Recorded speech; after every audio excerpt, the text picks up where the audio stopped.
Welcome to the Flag Files, telling history through fabric and form.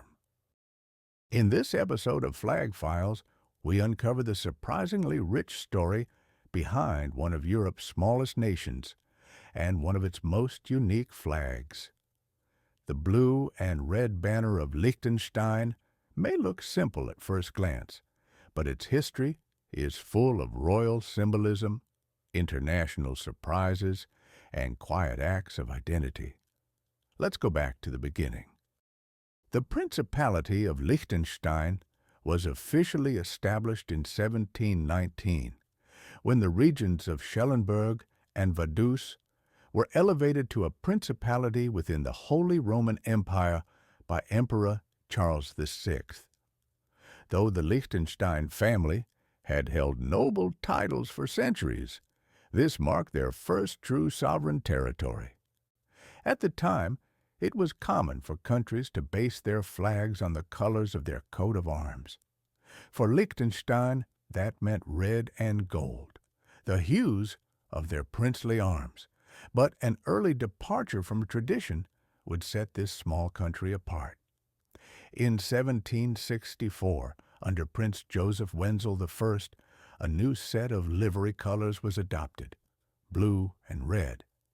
These colors weren't taken from the coat of arms, but rather from the personal livery of the princely household, a subtle sign of modern thinking and perhaps an early gesture toward a distinct national identity.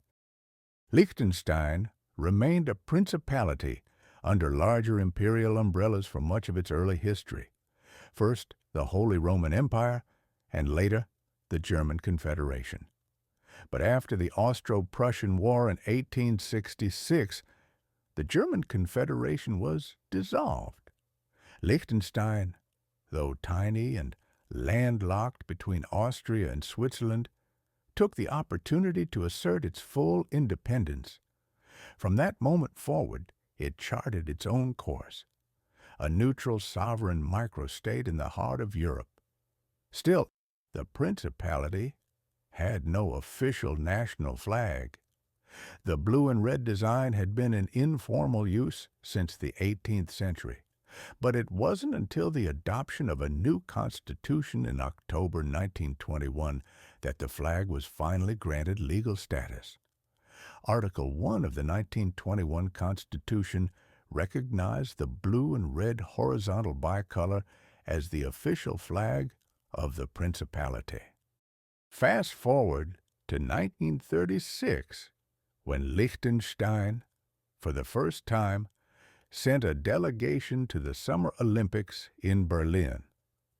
As the team marched into the opening ceremony, a surprising realization emerged. Liechtenstein's national flag was completely identical to the civil flag of Haiti. Haiti had entered the Parade of Nations before Liechtenstein, and the visual overlap was unmistakable. Both flags featured simple, horizontal bands of blue over red, with no symbols or seals to differentiate them. Though it was an innocent coincidence, the event created a diplomatic and identity dilemma. A solution came the following year. On the 24th June 1937, the government of Liechtenstein amended its national flag to resolve the issue. A golden princely crown was added to the canton, the upper left corner of the flag, to set it apart, not just from Haiti, but from any other banner in the world. The crown had a double purpose. Not only did it distinguish Liechtenstein's flag on the international stage, but it also symbolized the country's status as a sovereign principality under the leadership of a reigning prince. The crown's design has evolved slightly since then. A refined version was introduced on June 30th, 1982, giving it the shape we recognize today: regal, elegant, and proportionally balanced. The flag of Liechtenstein is rich in symbolism, even in its simplicity. Blue represents the sky over the country. Red symbolizes the warmth and glow of fires lit inside homes, a nod to the principality's sense of togetherness and tradition. The gold crown represents unity, sovereignty, and the royal heritage of the nation.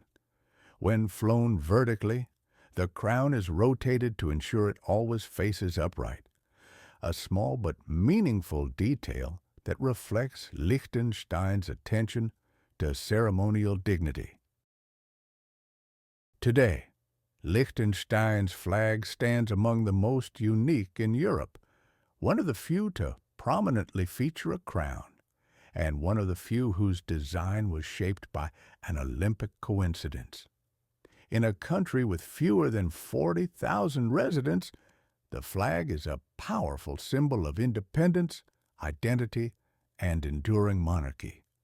Though small in size, Liechtenstein's story is anything but insignificant, and its flag waves proudly to prove it. From imperial beginnings to Olympic revelations, the flag of Liechtenstein tells a quiet but meaningful story of tradition, resilience, and pride. Beneath its blue and red banner, this principality continues to thrive, balancing modern sovereignty with centuries of royal heritage. That's it for this episode of Flag Files. Thanks for watching, and I'll see you next time with a new flag and a new story. Until then, take care.